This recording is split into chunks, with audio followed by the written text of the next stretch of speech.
pessoal? Estamos aqui reunidos para mais um episódio do Nonsense Olympics. Meu nome é Pedro Fonseca. Tenho aqui comigo os meus dois grandes companheiros, Gonçalo, Olá. ok? E claramente João Monteiro, sempre Bom, presente com o seu bom, com, style. os- com o seu style. Uau!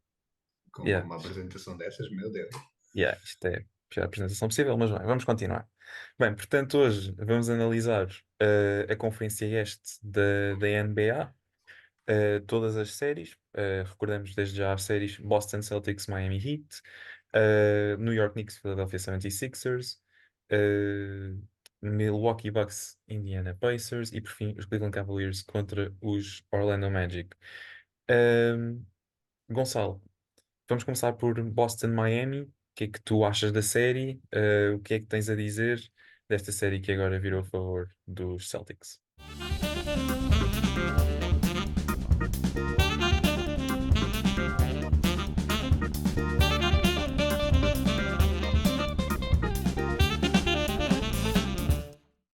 Ora bem, Pedro, os teus Boston Celtics ainda vacilaram ali no jogo 2, mas voltaram com a força toda no jogo 3.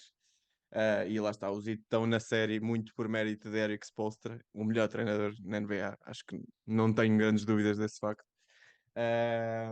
Com Duncan Robinson, que não está saudável, vai jogando, mas claramente fora da melhor forma física. Richardson de fora para a época, sem Butler, sem Rozier, agora também sem Delon Wright. Tivemos um primeiro jogo que foi relativamente fácil para os Celtics, com 22 triplos marcados, um belíssimo jogo com um triplo-duplo para Tatum. Um, e do lado do Heat tivemos alguns jogadores bem, Adebayo, Delon Wright, Rakas e Jovic também, que tem feito uma excelente série. E Tyler Hero não teve aqui o melhor jogo 1, que nunca teve a melhor escolha de lançamentos neste jogo, atacando várias vezes Holiday, que é conhecido por ser um excelente defensor, como todos sabemos. Mas depois temos aqui um jogo 2, em que temos uma masterclass de Eric Spoelstra e um grande jogo de Hero, aqui sim, escolheu muito bem os seus lançamentos, 24 pontos e 14 assistências neste jogo. Foi fantástico. Caleb Martin, também muito bem neste jogo. Bam Adebayo, Jaime Jaquez, Jovic. Jovic, lá está, tem demonstrado muita qualidade, tanto na eficácia de lançamento, como ressaltos, como assistências. E pode estar ali, de facto, uma futura estrela. Tanto ele como o Jaime Jaquez, mas ainda mais o Jovic, na minha opinião. Ahm, e foi um jogo muito negativo para Porzingis. Porzingis esteve muito mal neste jogo, a marcar apenas 1 em 9 lançamentos, menos 32 em plus-minus. E Peyton Pritchard, que é suposto ser a principal figura a partir do banco, também a não lançar uma única vez ao cesto, acho que não pode acontecer para um jogador que tem o papel que ele tem. E Jrue Holiday também teve um jogo portanto, mau, tanto ofensivamente como também defensivamente. Acho que o Jrue Holiday neste jogo 2 teve muitas jogadas em que desistiu da bola, não procurou defender tão intensamente como costuma. Mas depois no jogo 3, aqui sim, finalmente o treinador dos Celtics a fazer alguns ajustes e a voltar à superioridade. Os dois Jays, muito bem, como sempre. E também White, Pritchard e Horford a contribuírem bem a partir do banco. Deixo aqui apenas uma nota para. Acho que Thomas Bryant jogou finalmente os primeiros minutos da série para Eric Spoelstra e acho que pode ser uma aposta para os Miami Heat para os próximos jogos, até porque Kevin Love, com esta idade, está a ter muitas dificuldades, especialmente a defender o perímetro. Então, quando os Celtics utilizam postes que vêm lançar cá fora e utilizam aquelas lineups mais baixas com mais lançamento de 3 pontos, Kevin Love vê-se um bocado à rasca, lá está. E pronto, acho que é isso que tenho a dizer, mas vou passar aqui a bola ao João. João, o que é que tens a dizer sobre esta série? É assim, eu adoro estes resumos do Gonçalo que praticamente dizem tudo, porque assim eu posso ir acompanhando aqui o jogo dos Mavs tranquilamente. Não, mas é um pouco ao encontro do que o Gonçalo já disse. Antecipava-se uma eliminatória relativamente fácil para os Celtics. Óbvio que não descurando o talento de Miami e principalmente o talento do treinador. O primeiro jogo refletiu isso mesmo, uma vitória fácil, sem grandes preocupações. Acho que fruto também dessa vitória levou a que os Celtics partissem para o segundo jogo um pouco mais descontraídos, já houve mais erros, também uma certa motivação de Miami, que estando bastante desfalcado e graças à masterclass do treinador, principalmente, conseguiu recuperar. Eu tenho gostado muito do Jaime Jaquez. Acho que para um rookie tem tido muita qualidade e tem sabido encaixar muito bem nesta equipa. Por outro lado, acho que chegámos a este terceiro jogo e o terceiro jogo já tive felizmente maior oportunidade de acompanhar a sério. Uh, Estava à espera de mais por parte de jogadores como Tyler Hero, principalmente. Acho que esta época ele já se deveria estar a começar a, a assumir o papel de príncipe sem Butler, a seguir a Bam, talvez. Ele é a terceira figura desta equipa e com tanta lesão ter que assumir o papel de destaque e acho que falhou muito. Por outro lado, os Celtics, pronto, fizeram o que estavam lá para fazer, foi recuperar do susto, voltar às vitórias, uma vitória folgada. Acho que não houve nenhum momento em que pudéssemos dizer que Miami entrou neste terceiro jogo, porque parecia que tudo corria mal. Sim, eu por acaso tenho alguma. A mim não me surpreende muito a cena do Jaime Jaquez, primeiro porque já evidenciava muita qualidade na UCLA e eu já sabia que eventualmente iria ser um bom jogador na NBA. Se calhar esta questão ligada aos Miami Heat e se calhar à Heat Culture, na altura ao início deixou-me um bocadinho assim surpreendido porque não parecia ser exatamente o jogador para esse papel, mas eu acho que deu a volta muito bem à situação. A única coisa que eu discordo de vocês os dois é a mesma questão do Tyler Hero, porque eu acho que o Tyler Hero no jogo 2 evidenciou muito bem o tipo de jogador que pode ser e carregou basicamente a equipa às Nas costas a nível costas. ofensivo. E acho que aí ele continua a demonstrar ser uma mais-valia. Um, Se bem que eu continuo a achar que grande parte do ataque tem de passar por Bam Adebayo ou por pick and rolls ou por alguns movimentos de spacing que depois consigam levar com que a bola vá para jogadores como Kevin Love, que também é muito bom a fazer isso, ou jogadores como, por exemplo, o Duncan Robinson quando está em campo. Mas deixar agora aqui uma pergunta para vocês os dois e acho que é uma pergunta interessante. Vocês sentem que nesta série está evidenciado o facto que faltou uma troca agressiva dos Miami Heat nesta off-season?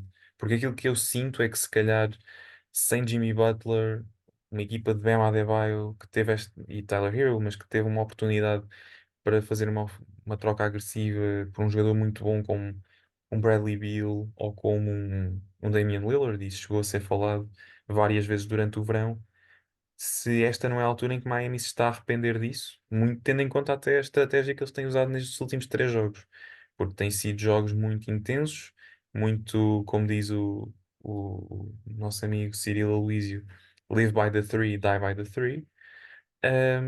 E portanto queria saber a vossa opinião quanto a isso. Pode ser um qualquer, pode ser tu, Gonçalo. Depois vamos ao montar. Eu posso tranquilamente.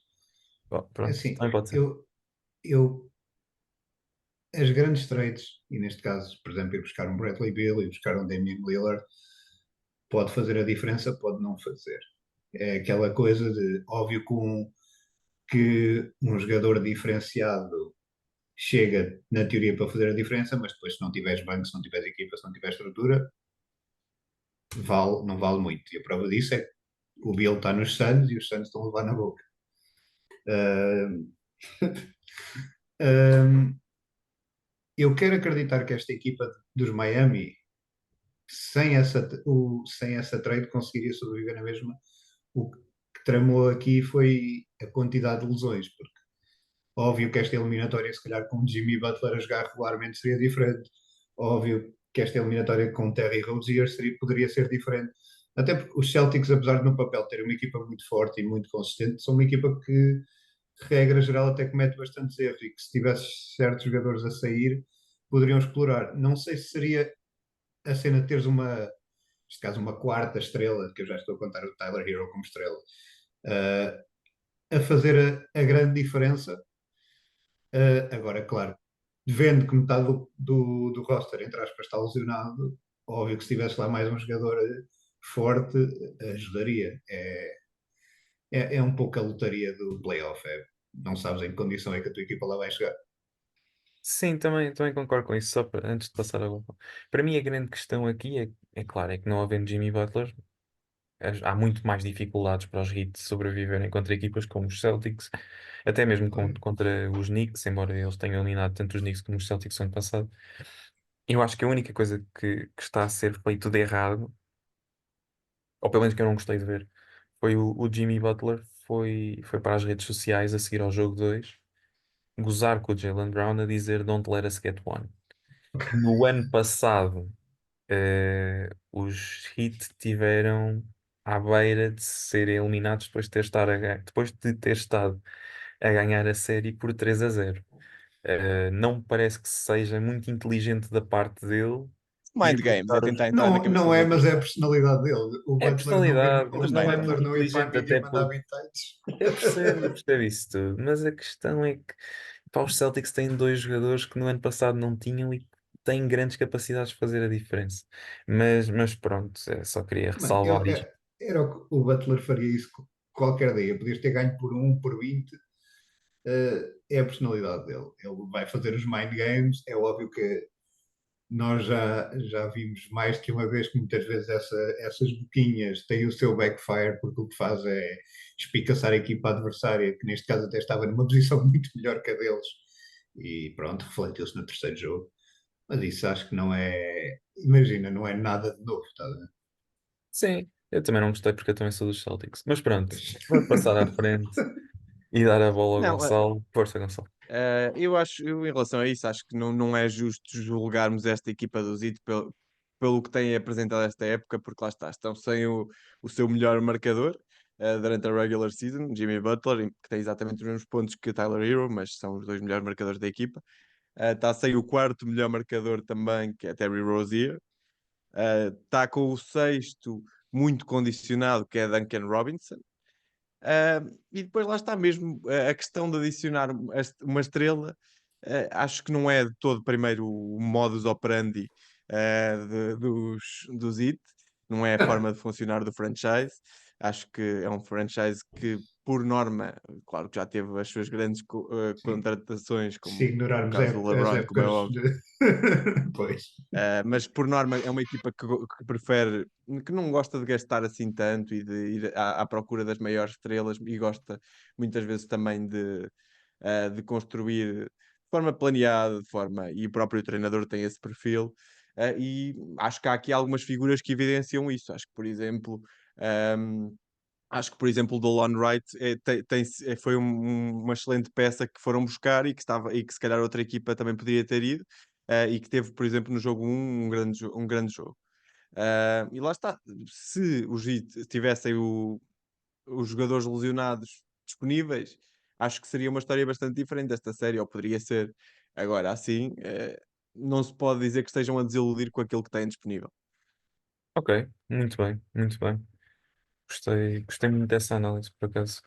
Ahm, Vamos passar agora para os Knicks Sixers, tendo em conta que na altura da gravação deste podcast sabemos que os Knicks acabaram de bater os 76ers por 97-92, com um grande jogo em Filadélfia, com o destaque de Jalen Brunson, que marcou 47 pontos Que e ainda adicionou masterclass. 10 assistências, uma masterclass. Também já agora referir que o Anunoby e Josh Hart juntos tiveram uh, 31 ressaltos. Sim, 31 ressaltos. Uh, Portanto, o que é que vocês têm a dizer? Vou começar novamente o Monteiro.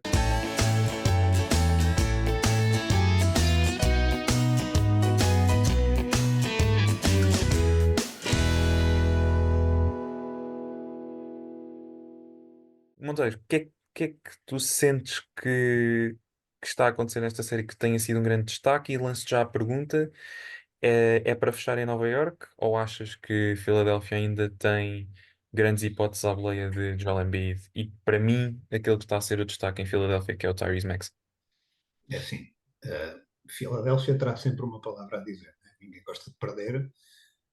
Agora que fechar em casa seria o ideal, não há discussão. Aliás, o Game 5 em Nova York ou em Filadélfia? Filadélfia.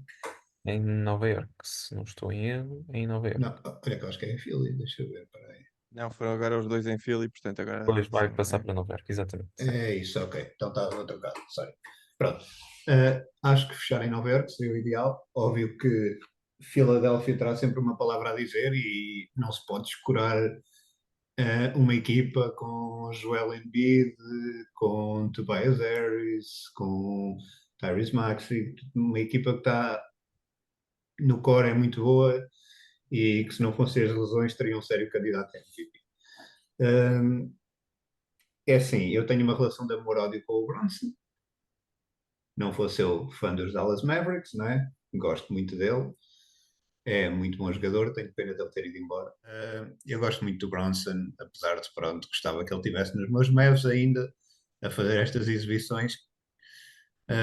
Acho que ele claramente, com a ausência de Julius Randle, e mesmo que ele lá estivesse, é a figura principal desta equipa. Que não digo que carrega a equipa às costas, mas porque tem ali uns role players que também jogam muito, mas tem-se destacado. Acho que vai ser difícil parar esta equipa dos Knicks. Penso que esta eliminatória 3-1 já estará praticamente decidida e que a próxima vai ser interessante porque estes Knicks podem causar bastantes dificuldades, seja quem for a equipa a passar. Eu não dava muito por eles, mas ao longo da regular season e agora mesmo nos playoffs estão a saber assumir o papel e pá, é isso. São uma equipa de que cada vez mais tenho mais esperanças que eles até possam, contra todas as expectativas, chegar a uma final de conferência. Sim, também concordo. Eu acho que os Knicks estenderam um passo em frente naquilo que é a própria equipa deles e mesmo com a quantidade de role players que eles têm, a mim também me parece que há, que foi dado esse passo. Gonçalo, o que é que tu achas? Achas que fecha-se em Nova York? Continuas muito confiante numa grande recuperação de Joel Embiid? Achas que pode ser o, o catalisador para um potencial 3-2 e levar a série para Filadélfia para tentar se decidir um jogo 6 e depois um jogo 7? Eu acho que é muito difícil. Acho que os Knicks, estou mais inclinado para os Knicks fecharem a série no próximo jogo. Uh, Acho que a série não é. Acho que é fácil esquecer que os jogos têm sido bastante disputados. Tirando o jogo 1, em que Embiid também teve aquela lesão no final do segundo quarto e jogou o resto do jogo muito condicionado, que foi o jogo mais decisivo. Todos os outros jogos foram bastante disputados. O jogo 2 até parecia que já estava decidido a favor dos Sixers, mas depois há aquele triplo de Brunson em que a bola anda ali a saltar em cima do aro. O Embiid deve ter tido os flashbacks de guerra para o lançamento do Kawhi há uns anos. E depois há aquele turnover de Maxi e mais um triplo de DiVincenzo e assim se perde um jogo. No jogo 3, os Sixers ganharam porque, acima de tudo, conseguiram dominar onde os Knicks têm sido dominantes até aqui, que é nos ressaltos.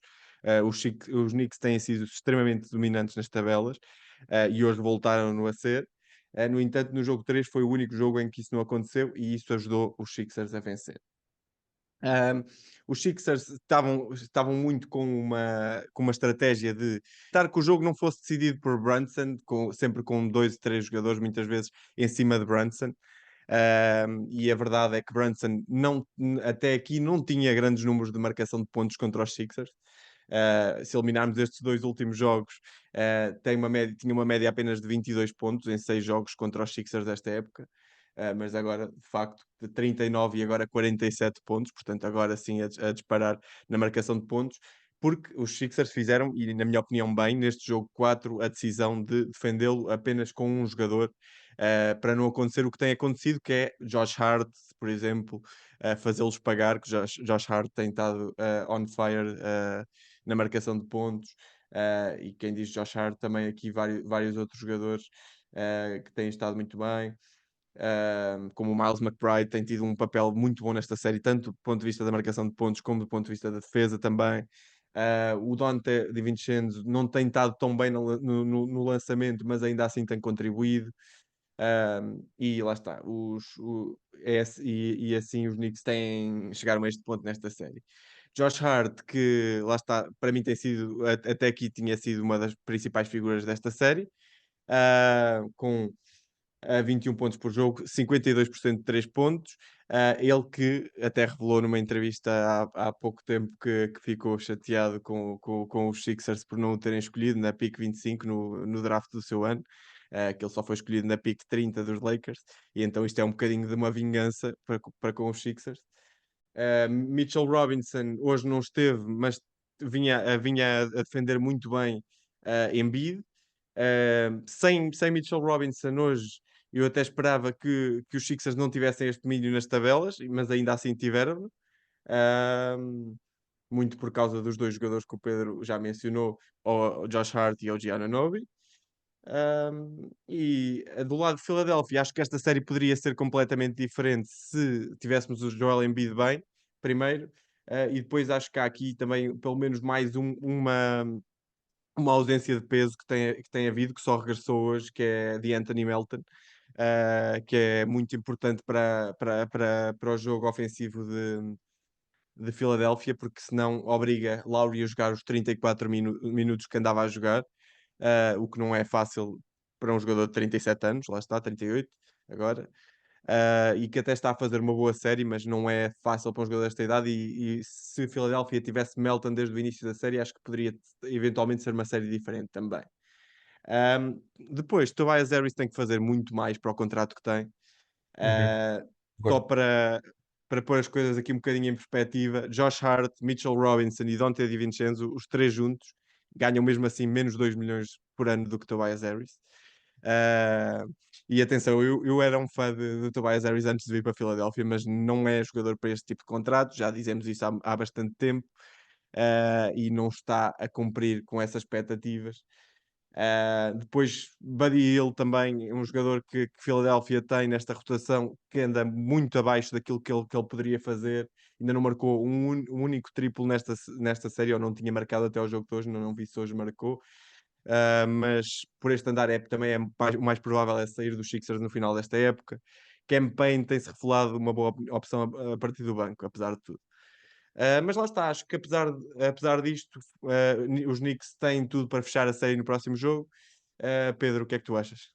quanto aos Knicks, eu acho que o facto do Miles McBride estar a aparecer é muito interessante, porque é um jogador que acho que se enquadra muito bem na equipa. Hum, eu acho que também é importante relembrarmos as pessoas de que o Julius Randle está de fora. E o Julius Randle é de facto um jogador importante nos Knicks. Eu até em fevereiro nomeei-o como um dos meus All-Stars, porque achava que ele seria. E ele foi All-Star, eu agora acho que estou aqui a esquecer. Não, não foi All-Star. Acho que não. Acho que não. Não Por sei. acaso agora tenho algumas dúvidas, mas pronto, não interessa. É um jogador que faz falta neste momento da temporada aos Knicks. Hum, e o Mitchell Robinson agora está um bocado condicionado, o que limita um bocado os Knicks, porque eu acho que o Isaiah Hartenstein tem um perfil completamente diferente do Mitchell Robinson, e para estes jogos acho que tanto um como o outro devem ser usados, mas deve ser X minutos a cada. O Hartenstein acho que eu também tem um bocadinho mais o poder de chegar à área pintada e fazer floaters, e eu acho que isso é muito importante. E foi All-Star, foi, desculpa. Foi O All-Star, Randall foi pronto, All-Star. ok. Pois, eu estava a ver. Um jogador que eu estava mais à espera que aparecesse nestes playoffs, do lado dos Knicks, era o Bojan Bogdanovic. Do lado dos Sixers também tenho o meu, que é o Paul Reed. Embora eu acho que, por exemplo, quando estamos a falar de Anthony Melton, o Cameron Payne tem estado muito bem. E eu acho que é merecido dizer isso.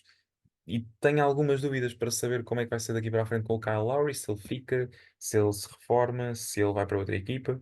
Mas eu acho que o Kyle Lowry, nestas alturas do ano, como vos disse em off, faz sentido estar presente numa equipa da NBA. Eu acho, e agora de forma mais pragmática, eu acho que os Knicks fecham em Nova York. Acho que o grande obstáculo será o Joel Embiid, apesar das lesões todas. O Tobias Harris está a ser comido defensivamente pelo Jalen Brunson, mas também teve muitas dificuldades com o Josh Hart, teve muitas dificuldades com o Giannonobi. Portanto, é uma coisa. O Tobias Harris está muito exposto nesta série. Eh, Quem estiver a defender o Maxi, e eu acho que aí o Anunoby vai estar no Maxi, no próximo jogo, e acredito que isso deva ser a norma a partir de agora. Acho que aí vai haver a tal limitação de Maxi, portanto preocupa-me o Embiid. Aliás, a mim não me preocupa, mas preocupa os adeptos dos Knicks, porque os adeptos dos Knicks, depois de verem um jogador que esteve com um bocado de paralisia de Bell e acabou de sair de uma operação ao menisco, marcar 50 pontos num jogo, fora, ainda por cima, acho que deve assustar qualquer um, por assim dizer. Aliás, minto, em casa. Ele marcou 50 pontos em casa. Mas mesmo É assim, que acho que deve assustar qualquer um. os adeptos dos Knicks, desculpa interromper, mas os adeptos dos Knicks têm a teoria de que isso do Bell's Palsy é só uma PR move para ele não ficar tão mal visto por ter Não, agarrado a perna do Mitchell Robinson, etc. não, Que por não é. acaso devia Não ter sido é. expulso desse jogo, é verdade, mas Sim, concordamos os dois nisso. Também acho que deveria ter sido expulso, embora ele tenha alegado que fez aquilo para proteção pessoal. E aí também não podemos criticá-lo muito. Da mesma forma como, por exemplo, a arbitragem no jogo 2 e eu não gosto de comentar a arbitragem, mas a arbitragem no jogo 2 nos últimos minutos foi péssima. Desde um time-out do Nick Nurse que não foi considerado, o Di Vincenzo que podia ter, que fez falta sobre o Maxi e não foi vista, de uma falta do Hartenstein no ressalto. Portanto, o jogo 2 foi desastroso. Ou melhor, foi caótico. E eu acho que os Knicks têm a vantagem, têm jogadores que estão num momento de forma muito bom. Já falámos sobre todos, acho que não vale a pena estar a repetir. Ahm, e pronto, e agora com o Jalen Brunson motivado depois destes 47 pontos, ele que é a estrela da equipa, a mim parece-me que vai haver muitas dificuldades. Ah, Só para referir também, por exemplo, que eu tive aqui a ver, o Joel Embiid teve 4 turnovers hoje. E ele é um jogador que está muito. Normalmente faz alguns turnovers por jogo. E isso é daquelas coisas que eu acho que os Knicks deveriam explorar. Double teams, triple teams, coisas do género. Acho que poderia ser interessante os Knicks experimentarem táticas do género para, para parar os Philadelphia. Bem, e vamos então passar para os Bucks com os nossos Indiana Pacers.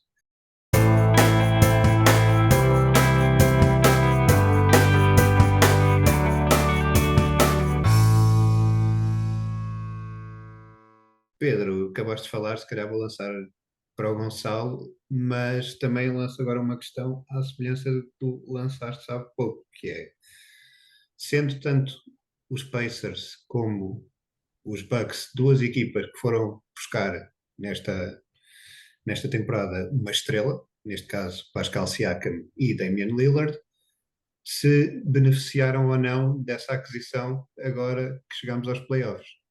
Gonçalo, passo para ti.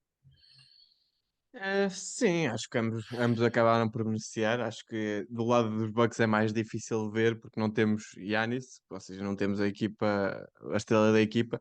É difícil ver o que é que a aquisição de Lillard traria a estes playoffs com Giannis. Siakam tem sido fantástico. Ahm, Especialmente os dois primeiros jogos, fez dois jogos monstruosos. Ahm, mas eu sempre fui da opinião que os Bucks nunca deviam ter trocado Jrue Holiday, apesar de que Jrue Holiday não está a ter os melhores playoffs até aqui, especialmente do ponto de vista ofensivo. Mas ainda assim acho que encaixava bastante melhor naquela equipa. E achava que tinham mais hipóteses de ir longe se tivessem mantido Jrue Holiday. Um, Em relação a esta série, tem sido uma série bastante interessante. Siakam tem duas grandes exibições duas exibições muito fortes para começar a série. com 36 e 13 ressaltos no primeiro jogo, 37 e 11 ressaltos e 6 assistências no segundo jogo, com uma excelente eficiência, e depois a voltar um bocadinho à terra no terceiro jogo. Tyrese Haliburton nunca mais foi exatamente o mesmo em termos de lançamento depois da lesão. Tem tido bastantes dificuldades, especialmente na marcação de pontos, apenas 13 pontos de média na série, a lançar 22% de 3 pontos. Apesar de tudo, 12 assistências, apenas 3 turnovers, mas hesita muito no ataque ao sexto. E é muito importante para os Pacers que Haliburton supere este bloqueio, provavelmente mais mental, que tem desde a lesão, também em parte físico, sim. Miles Turner também tem vindo a melhorar muito, muito de jogo para jogo. 27 pontos que fez no jogo 3 e muito bem defensivamente. E depois tem aqui duas figuras, dois jogadores que, não sendo os jogadores mais brilhantes tecnicamente, têm estado muito bem, que são Aaron Nesmith e Nembhard. Nesmith na defesa a Middleton, especialmente no jogo 2, esteve muito bem. E é um jogador defensivo com muita qualidade, apesar de falhar no capítulo de lançamento de 3 pontos. E Nembhard tem sido muito sólido na defesa a Lillard, e é um jogador extremamente útil para playoffs, não desiste de uma única bola. Portanto, mesmo quando o lançamento não esteja a cair, é um jogador sempre extremamente útil. É um canivete suíço que faz um bocadinho de tudo e luta por todas as bolas. Do lado dos Bucks, Lillard tem estado bem. Começou muito bem até esta série com 35 pontos na primeira parte do jogo 1, mas depois não marcou mais nenhum ponto na segunda parte, curiosamente. Depois, uh, Lillard, que está de fora agora para o jogo 4, que pode ser muito perigoso para estes Bucks, porque acho claramente que se eles perdem este jogo 4, a série pode estar praticamente acabada para o lado dos Pacers. Chris Middleton teve muito bem no jogo 3. Jogo 3 que foi, digamos, foi fantástico. Tem aquele triplo de Middleton a levar o jogo para prolongamento. Tem depois Nesmith, que não tinha marcado triplos praticamente o jogo todo, que marca um triplo decisivo. Depois Middleton volta a marcar um triplo que ninguém esperava. E depois Haliburton consegue o buzzer beater, consegue o game winner para dar a vitória aos Pacers. Foi um jogo fantástico, dos melhores que tivemos nestes playoffs até aqui, nem que seja pelos momentos. Beverly também tem estado bem defensivamente, mas pressionar o Haliburton da forma que ele tentou fazer em full court durante uma boa parte do jogo 3 e entrar muito em jogos psicológicos acabou por custar caro, porque Haliburton não é um jogador que ceda à pressão e que, por ser pressionado, especialmente por Beverly, que vai falhar muito em termos e vai fazer muitos turnovers, não faz. Como sabemos, Haliburton é um excelente playmaker. Lopes, depois acho que aqui é um ponto fraco dos Bucks até aqui. Brook Lopes tem que fazer mais, tem que ganhar mais ressaltos, claramente. Um jogador com 2,16 m ter apenas 8 ressaltos em 3 jogos. Um total de 8 ressaltos em 3 jogos, acho que é inadmissível, especialmente sem Giannis. Lopes tem que ganhar mais ressaltos. E depois o banco dos Milwaukee Bucks tem sido inexistente. Tem jogadores talentosos como Beasley, Pat Connaughton, Jay Crowder, mas ninguém chega sequer a uma média de 5 pontos por jogo nesta série e assim fica difícil. Do ponto de vista defensivo, acho que há aqui um jogador que poderia jogar mais minutos, que é Andre Jackson Jr., que é um jogador bastante útil e grande, um dos melhores defensores deste roster dos Bucks, e especialmente sem Giannis, acho que seria importante jogar mais minutos. Pedro, o que é que tens a dizer sobre esta série? Pronto, para responder primeiro à pergunta, sim, acho que sim. Acho que ambos acrescentaram coisas que outro jogador que as equipas não tinham. O Damian Lillard, acho que não acrescentando tanto da linha de 3 pontos, acrescenta muito pick and rolls e acrescenta muito a nível de matchups, porque permite que a atenção não esteja tão focada em jogadores como o Giannis. Embora também concordo com o Gonçalo, acho que quando o Jrue Holiday saiu, isso foi um problema para os Bucks porque se perdeu um jogador que defensivamente desequilibrava bastante a favor da equipa. Mas vamos ver o lado positivo. Há jogadores como Brook Lopez, Giannis e Bobby Portis que ganham muito nas situações de ter Damian Lillard. até porque, não sendo um jogador que faça muitas assistências por jogo, é um jogador que permite uma estratégia de ataque ao cesto onde os jogadores possam estar livres, e também permite alguns pick and rolls, e ele é um mestre nesse aspecto. No que toca aos Indiana, acho que o Pascal Siakam acrescenta por ser um jogador que consegue um grande nível de spacing, por ser um jogador muito bom dos cantos, especialmente no lançamento de triplos.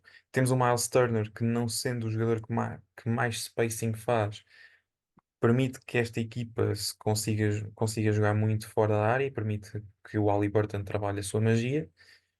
E acho que o Siakam dá isso, dá pontos, dá ressaltos, porque é um jogador minimamente corpulento e que consegue fazer alguma diferença a nível de ressaltos defensivos. Acho que ele é o tipo de jogador que tem um problema um bocadinho grande que se evidenciava nos Raptors, mas que agora não está a ser tanto, mas que ele demorava muito tempo a soltar a bola, ou seja, ele demorava se calhar 8 9 segundos para fazer a jogada toda. E pronto, depois há esta consolidação com alguns jogadores, o Nembhard, o TJ McConnell, que acho que não é falado o suficiente como um dos jogadores mais underrated da liga, nomeadamente a nível de role players. Também temos o Obi Toppin, que acho que melhorou um bocadinho desde que saiu dos Knicks, também tem um bocadinho mais preponderância, embora desta vez já seja a saltar do banco.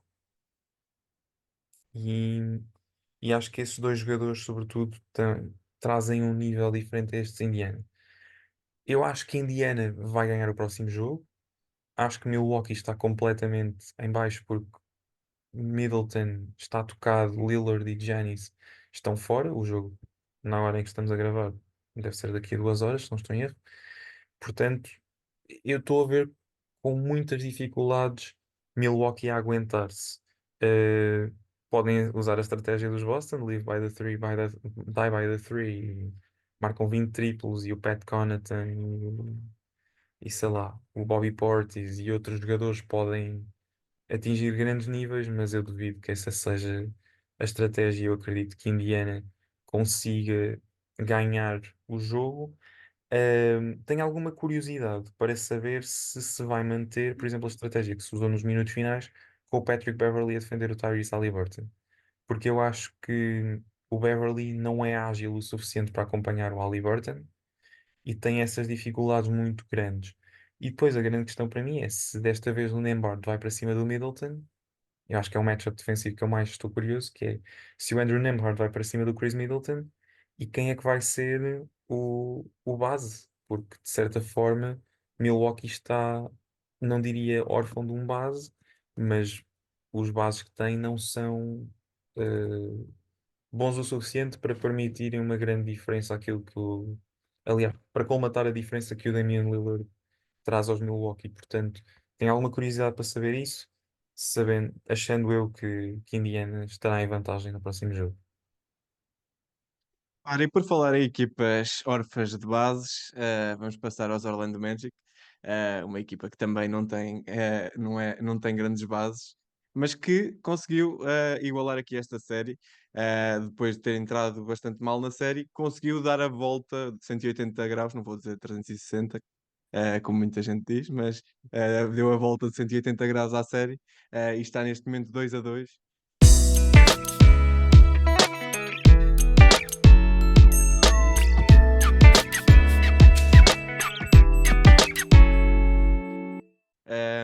O que é que tu prevês para o futuro desta série, Pedro?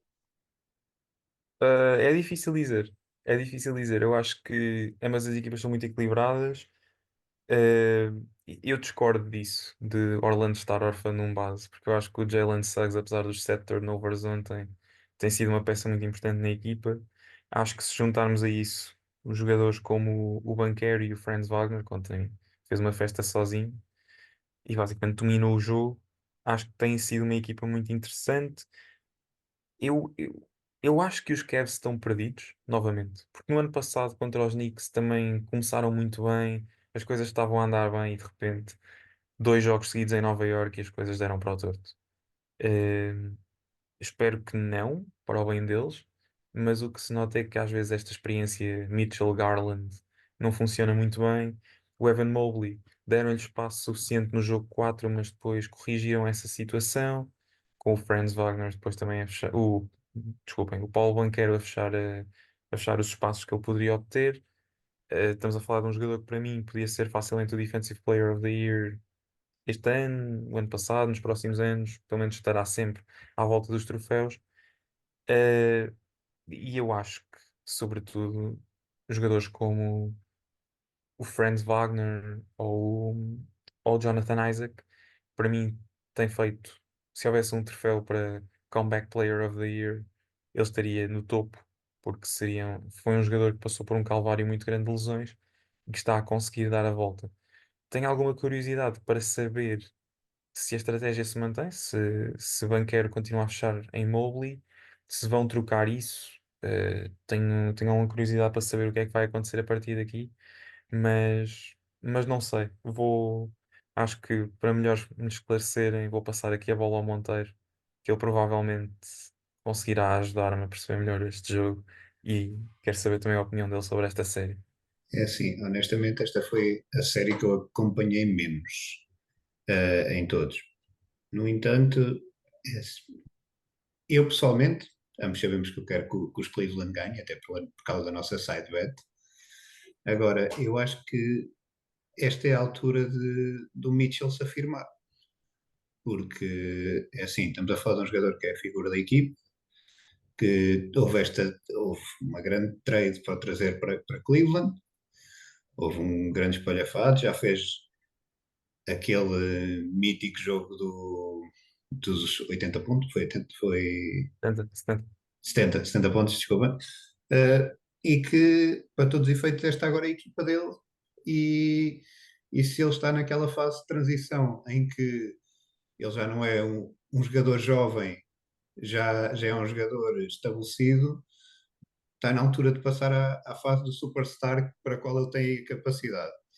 E a realidade é que, para mim, é assim, apesar de ser um grande jogador, ter toda essa capacidade, ele tem que chegar à frente e agora esta tem que ser a eliminatória dele.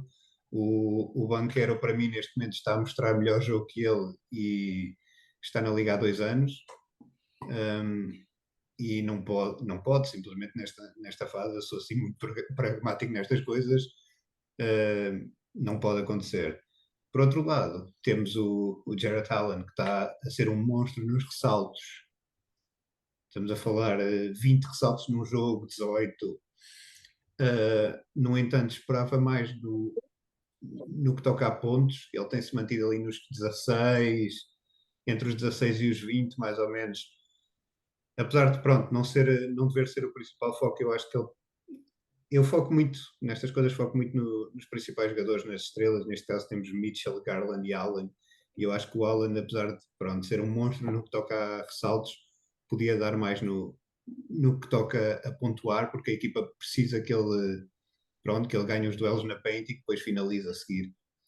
Em termos de Orlando, acho que são uma equipa muito jovem e que por isso reflete precisamente imagina, o início desta eliminatória refletia precisamente essa falta de experiência.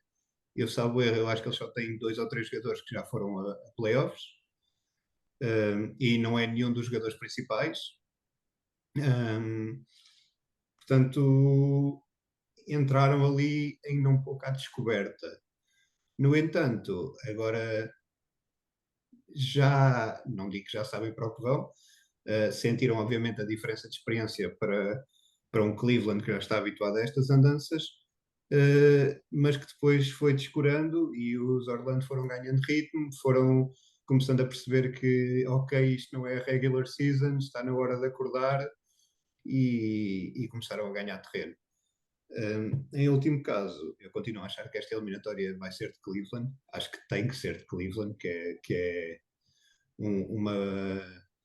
uma época perdida se Cleveland não passa à próxima eliminatória da conferência e é a minha opinião. Gonçalo, Certo.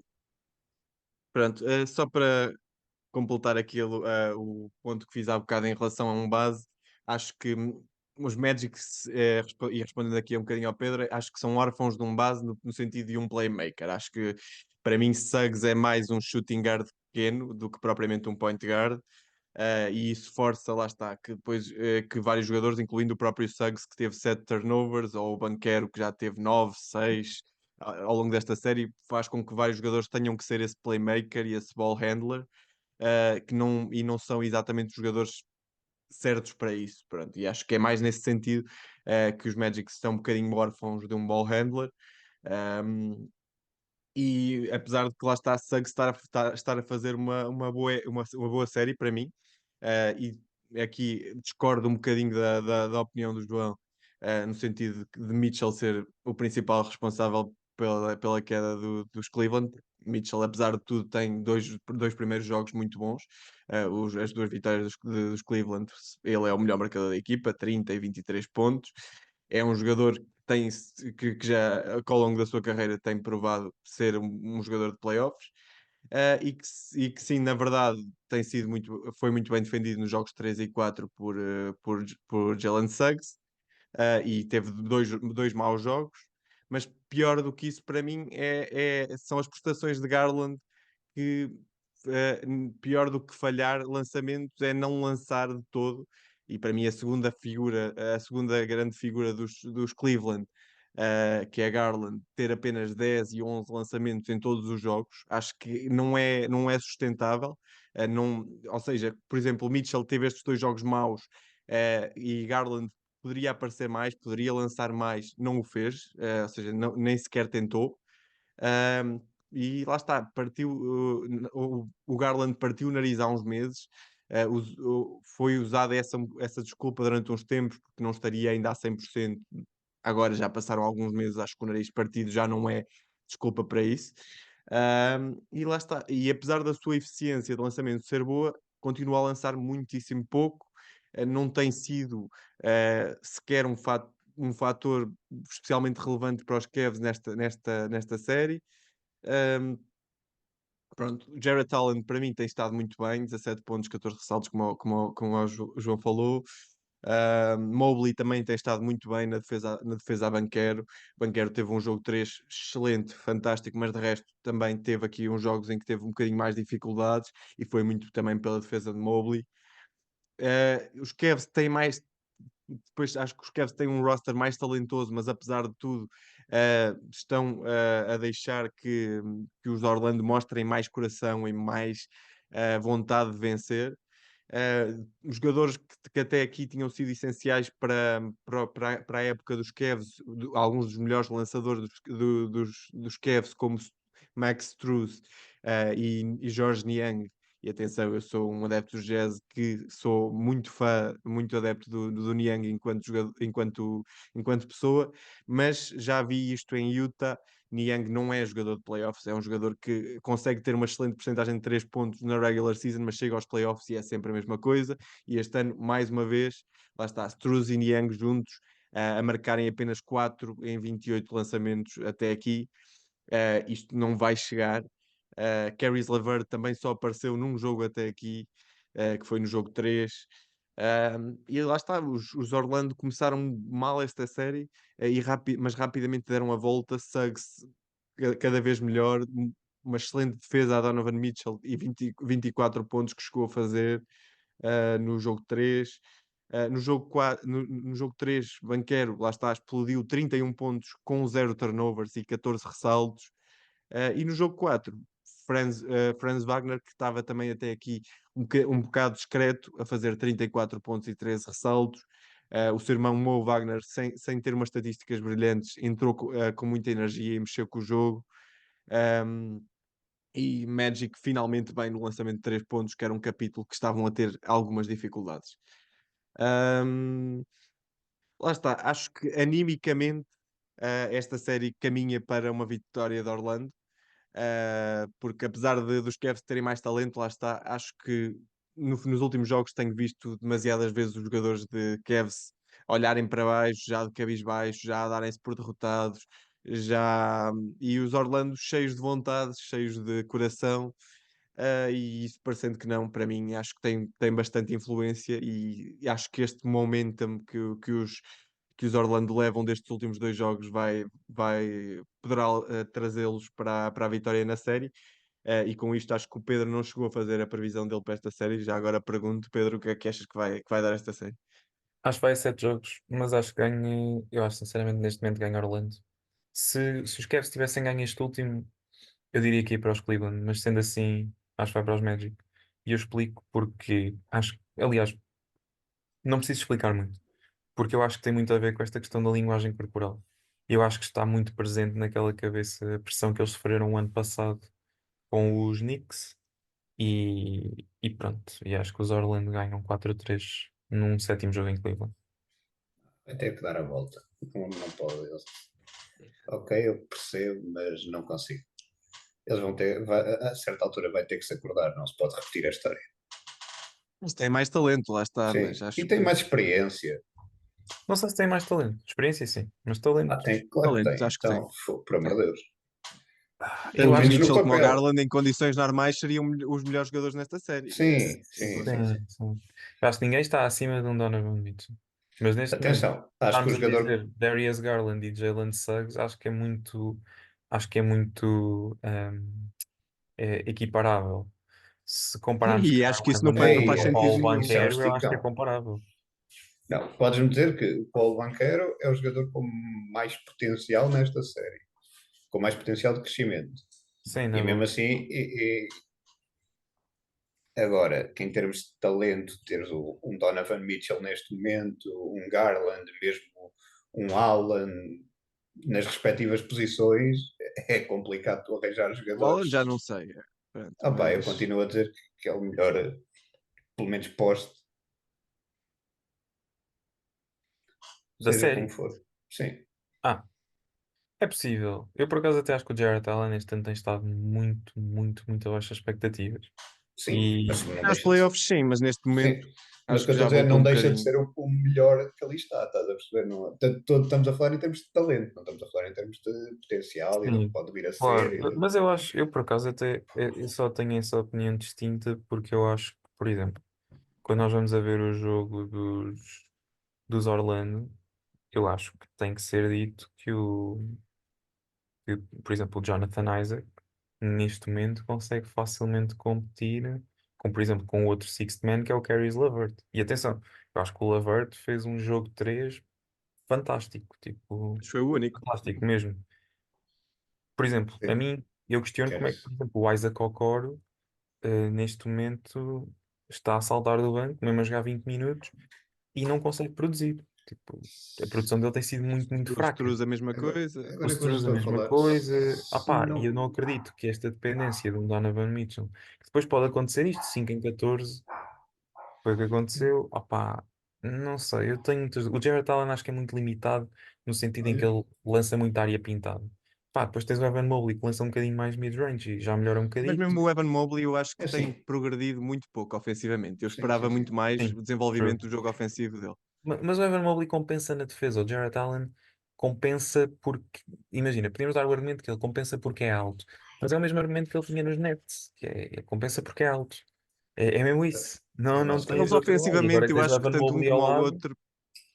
Não, ele pode dar mais. Aliás, tu vês que estavas a falar do jogo 3 do Caris LeVert, foi o melhor marcador da equipa nesse jogo.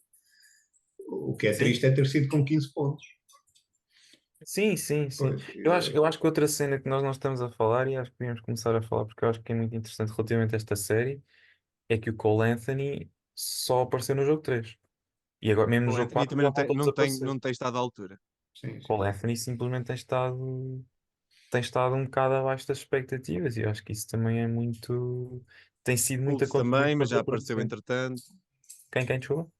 O Fultz já também Ah, o estava um Markel. bocado ausente, mas já Yeah. apareceu. Ah pá, Aliás, eu não sei. Eu acho o que Fultz é um dos poucos jogadores que tem pouca experiência de playoff na equipa, que fez sei. 8 jogos nos Tenho playoffs, pena que o acho eu. Anthony Black não tenha mais minutos. Tenho pena que o Joe Ingles não tenha mais minutos, mas também é normal. Porque Sim. quer dizer, playoffs normalmente são 8 9 jogadores, é o que é. Eu tenho pena que o Nemias não tenha mais minutos nos Celtics. Ah, pois, é o que é. Tenho pena que o Sam Hauser não marque 10 triplos por jogo para Ele ganhar. hoje podia ter jogado. Hoje? hoje no último jogo dos Miami, com o Ah, Miami. A vantagem era ok. tanta. Ele podia ter dado Pois, comigo. podia ter chegado aí. E pronto. É. E bom, pessoal, esperamos que tenham gostado aqui das nossas postas de pescada em relação à Conferência Oeste. Provavelmente ainda esta semana sai o vídeo sobre a Conferência Oeste, por isso não percam. E se estão a gostar e querem continuar a acompanhar-nos, não esqueçam também de seguir as nossas redes sociais, o Gonçalo há de as pôr aqui em baixo, que ele é o nosso técnico, e fiquem por aí.